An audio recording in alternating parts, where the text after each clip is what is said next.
our planes. We don't have problems with Poland.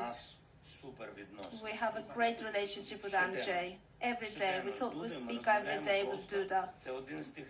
He is one of the leaders with whom we have this informal relationship. He is asking, what are you doing? How can I help you? Here's some more blood. Agatha and I want to give you, donate blood to you and the injured. Please stay on the line. And in parallel, and this is how we work. So when the President of Poland, President Duda, calls me and I say, please hang on the line 1 second, I dial our military and I'm asking, I say, Poland is sending blood, shall we take it? And they say, take it. And I say, Andrzej, we'll take it. Just imagine how this world has changed and how diplomatic relations have changed. That's the power, that's closeness, but that's the moment. Poland is like that in everything. We are friends, without exaggeration. We have friendly, unbureaucratic relations that is an embrace of support, but we need planes, and today it is a question between Poland and the US, as I understand. And I'm not going to blame anyone because I said they are doing a lot. That's true, and I'm grateful. I don't know who could have done more, and so I'm grateful. But this is the time when we need planes. I can't imagine. We're losing too many people.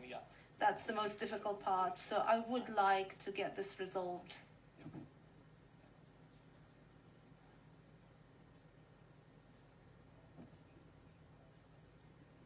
Have you got enough weapons to avoid the capture of Kiev? And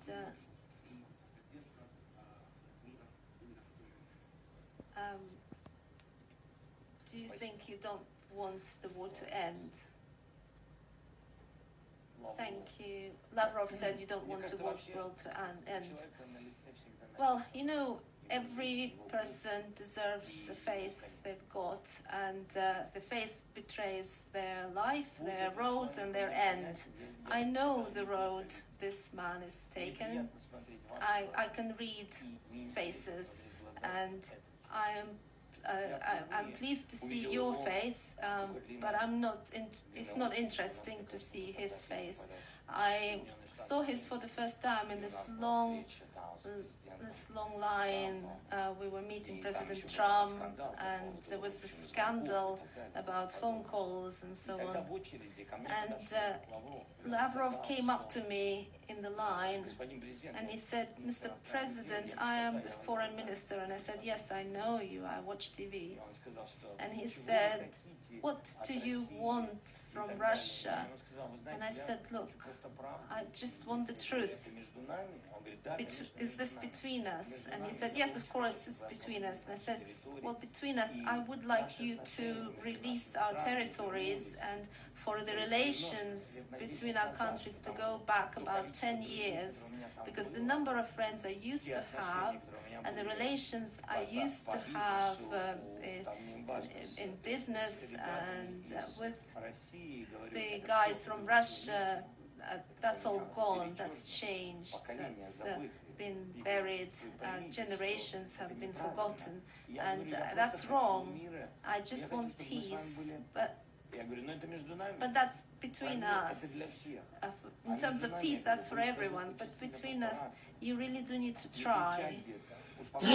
Stop shouting and calm down your rhetoric so that we can achieve something. And he told me, I agree with you, and he picked up a phone, he turned around and phoned some Russian TV and radio and said, I have just spoken to President Zelensky and he is ready to meet all our demands. And that was his response.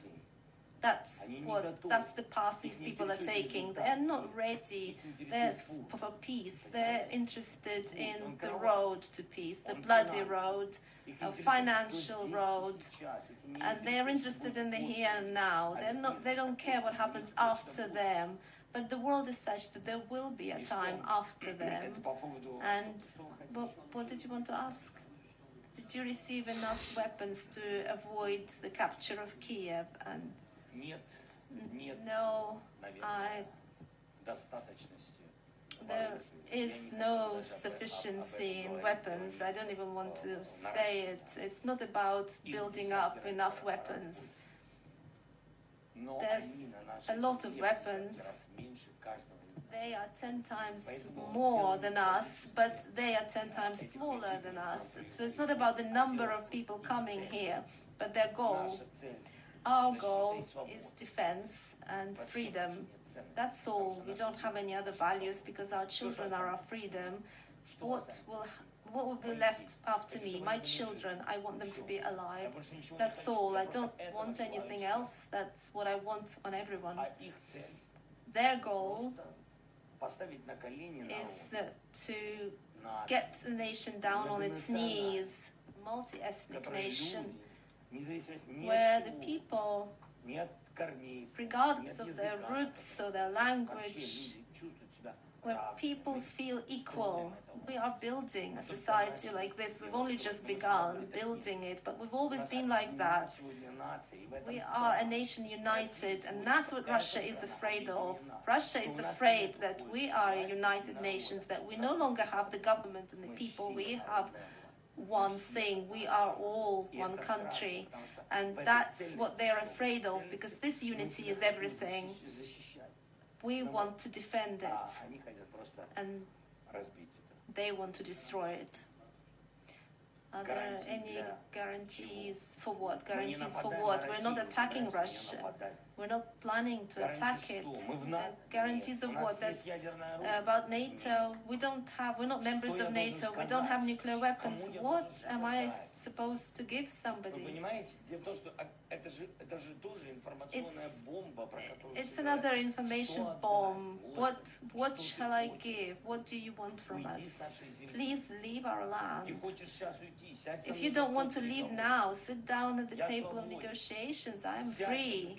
Sit down, but not 30 meters away, like with Macron or Schultz. I'm your neighbor. I don't need to be 30 meters away. I don't bite. I'm a normal guy. Sit down with me and talk. What are you afraid of? We are not threatening anyone. We're not terrorists. We don't rob banks. We don't capture other people's land.